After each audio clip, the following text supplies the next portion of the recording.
আজকের ভিডিওতে আমরা দেখাবো যে কিভাবে আপনি বিকাশ অ্যাপসের মাধ্যমে সালামি দিবেন আপনার প্রিয় মানুষের কাছে। সো সালামি দেওয়ার জন্য আপনার বিকাশ অ্যাকাউন্টে পরিমাণ টাকা থাকা লাগবে, অ্যামাউন্টটা থাকা লাগবে যে পরিমাণ আপনি তাকে সালামি দিতে চাচ্ছেন। সো তার জন্য আপনাকে কী করতে হবে, ফার্স্টে চলে আসতে হবে বিকাশ অ্যাপসে। আসার পর সেন্ড মানি অপশানে ক্লিক করবেন। সেন্ড মানি অপশানে ক্লিক করার পর আপনার প্রিয় মানুষটির নাম্বার সিম্পলি ক্লিক করবেন। ক্লিক করার পর এখান থেকে আপনি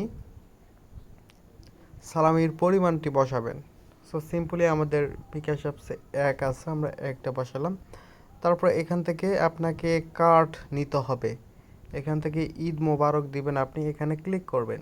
এখন আপনাকে যেইটা দিতে হবে এখান থেকে নোটের স্বাক্ষর লিখতে পারবেন। এখান থেকে আপনি যে কিছু ওয়ার্ড লিখতে পারবেন আপনার নোট স্বাক্ষর, এখান থেকে আপনি নাম লিখে দিতে পারবেন।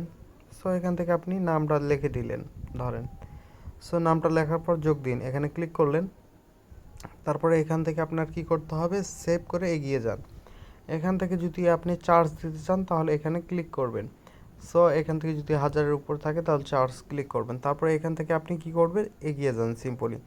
এখান থেকে এগিয়ে যান, তখন আপনাকে যে কাজটি করতে হবে, আপনার বিকাশ অ্যাপসের যে পিনটা আছে সেই পিনটা দিয়ে আপনি এগ্রিতে ক্লিক করবেন। এখান থেকে এগিয়ে যান। এখান থেকে যদি টাইপ করে ধরে রাখেন তাহলে আপনার বিকাশ অ্যাপস থেকে টাকা কেটে নেবে, কিন্তু আপনার প্রিয় মানুষের কাছে সালামিটা চলে যাবে। এই ছিল ভিডিও থেকে যদি কোনো উপকৃত হয়ে থাকতে পারেন অবশ্যই লাইক করবেন এবং সাবস্ক্রাইব করে আমাদের পাশে থাকবেন। দেখা হবে পরবর্তী ভিডিওতে।